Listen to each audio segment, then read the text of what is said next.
I didn't mind Daniel Bryan winning the IC title, though. I don't mind Daniel Bryan winning any title as long as he's healthy and can continuously and consistently compete. I also like the fact that as Intercontinental Champion, he's defended it against everybody. There's no face versus heel. Him versus Ziggler, him versus Ambrose. Whoever it is that wants a shot, he's going to take on, which I love that. I think the whole heel versus face thing needs to go bye-bye. It just, we want to see good wrestling. It doesn't matter who it is. Why should we waste an opportunity of not being able to see Ambrose take on Dolph Ziggler because they're both good guys?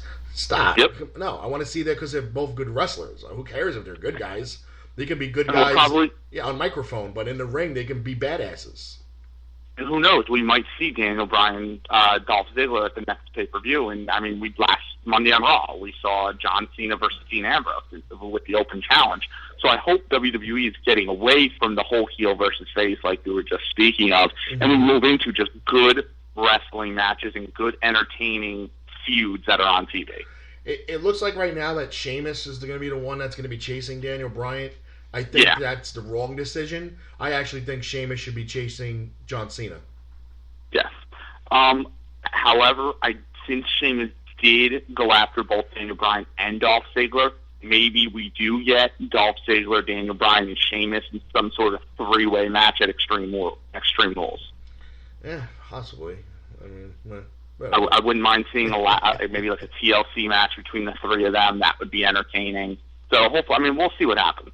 All right, let's get into the championship match. That saw Seth Rollins cash in by pinning Roman Reigns when WWE decided to rewrite the rule book of the Money in the Bank contract on the fly. Where, and I quote, "The Money in the Bank contract, when won, can be cashed in at any time, anywhere, against," and this was when there was split shows, "any current brand champion." Then after we got rid of the brand champions and it became one world title, it was just reworded the world champion. Somehow, Seth Rollins was able to cash in while the match was in progress. The match got changed into a triple threat match, which means in triple threat rules, the champion doesn't have to get pinned to lose the title. And I think that's what even though it was creative, because it's never been done, but I just don't like the way that creative minds behind the curtain think that the common fan are stupid and just don't know what's going on in the wrestling world.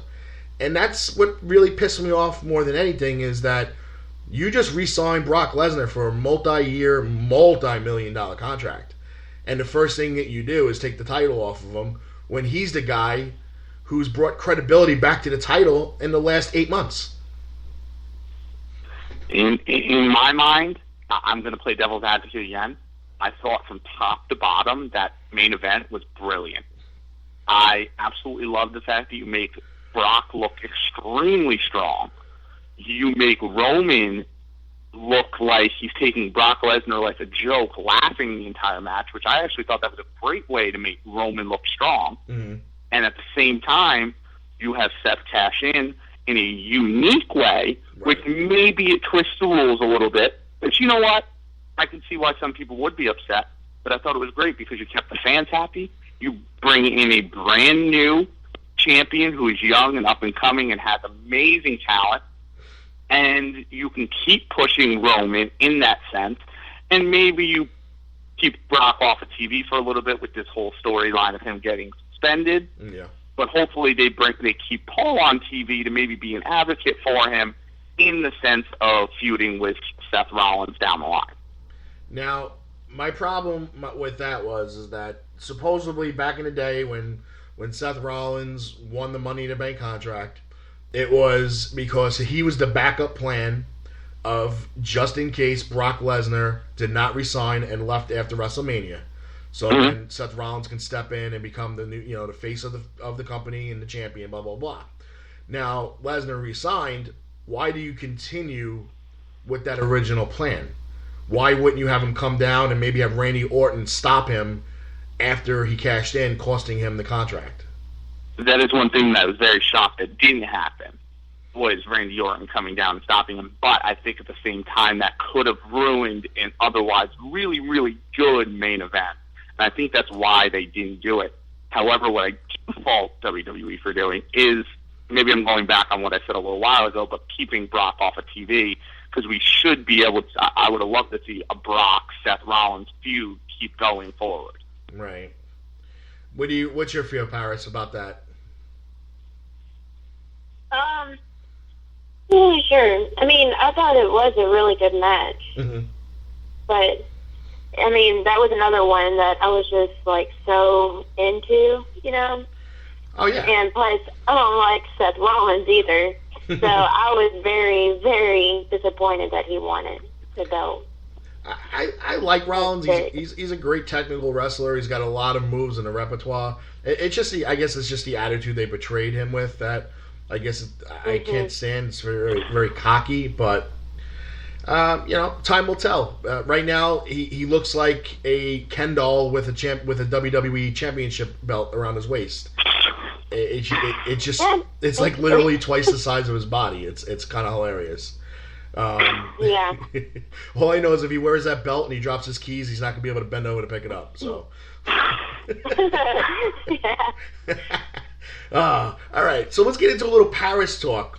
When we first talked, when we first talked to you last year, you were kind of like into your still early in your career, and you were still learning, and then boom, you win a championship, and you're all over the place, and everywhere I turn on Facebook, there's Paris holding this championship, and then I said I sent you a text message. I was like, I want to get a picture of you with the damaged shirt that you have with the championship belt, and she replies back, I'm sorry, I lost the title tonight.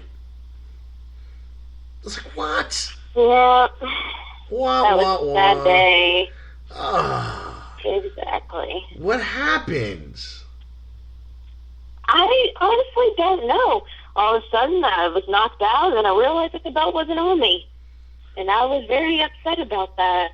I lost it to Diamond Doll. Out of all people, I lost it to Diamond Doll. Diamond Doll? Diamond Doll. That's not a good ring name. Yeah. I mean, at least like you beat Megan, right? That was her name. A little bit. Little bit, Megan. Yeah, a little bit. I won it. Like two 4-footers battling it out in the ring. Yeah, it was. That was a really good match, and it was Vet versus Rising Star. It was Max, and and I'm really happy that I had the match with her, and I won the belt from her. Okay. So, and I had my manager help me.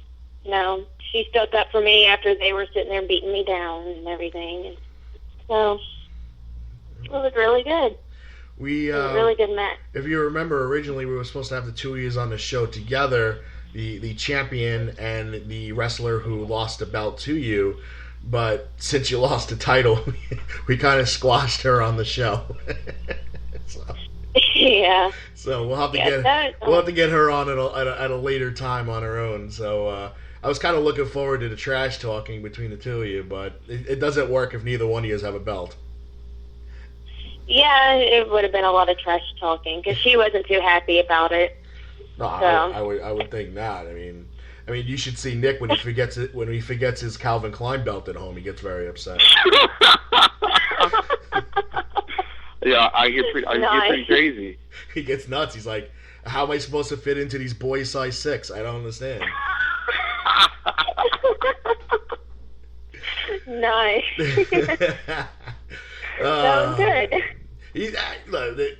Nick's a great guy. Hopefully one day we get to meet you in person. Maybe we'll take a road trip down south. You know, The sticks. the sticks. The sticks. Hey, I live in a city. It just happens to be a redneck city. What city would that be? South Haven. Where is that though? What state? It's in like around Memphis. Okay. All right.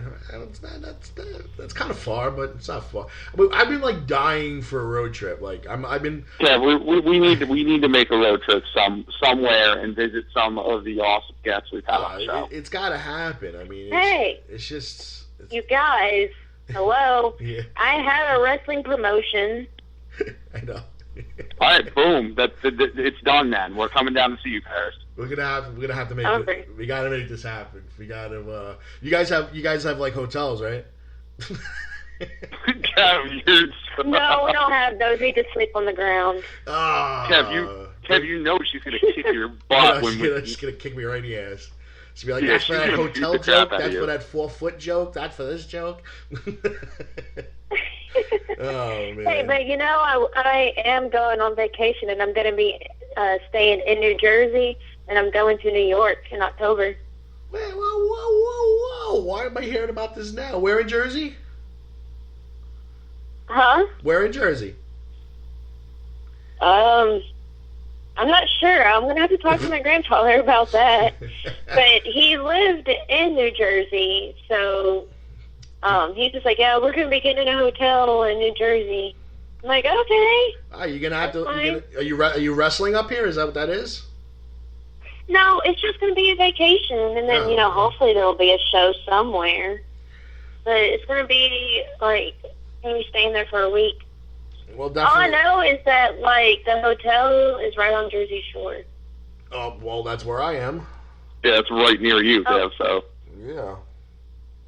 Oh, really? Yeah. Yeah. Well, look at that. I guess you don't listen to the show, huh? Since it starts with live from the Jersey Shore.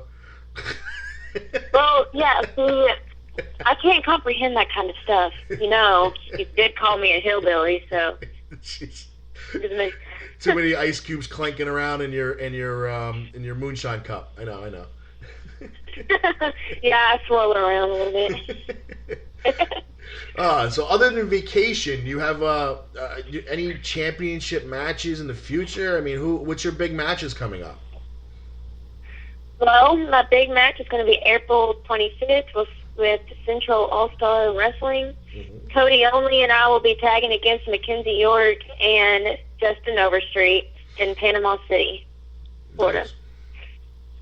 Very well, nice. That's one of my big shows right now, yeah. Very nice. And you can get Paris Kelly on Twitter. If I remember, is it at Real Paris Kelly? Sure, we'll go with that. Is it? What is it? Twitter, just like I said on my show, I believe, I still don't understand the Twitter stuff. All I know is just I type stuff in and hit tweet. Yeah, so, it's yeah, we can go with that. It's at Real Paris Kelly on Twitter. You can also find her on Facebook. She's got her own page and her fan page, so you can definitely catch up on her. I got a fan interactive question from a John Garabedian. I know you know who he is. Oh, I love John Garabedian. I got 2 questions. Is it better hearing the songs through video or reading them on Facebook? Video, definitely video. So, can he is he going to call in and sing? I mean, No calling in and singing like John, unless he's got a song about us. Yeah, but it's a song about me, and I'm on the show today, so. Well, he should have thought about that in advance.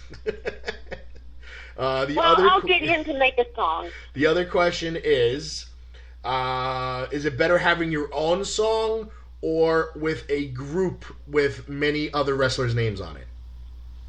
My own song. I'm very selfish. I'm so selfish. She is selfish, ladies and gentlemen. She wants her own song with only her name, and she wants it done the day she calls in on the show. So, I mean, Yeah. you can't get any more selfish than at Real Paris Kelly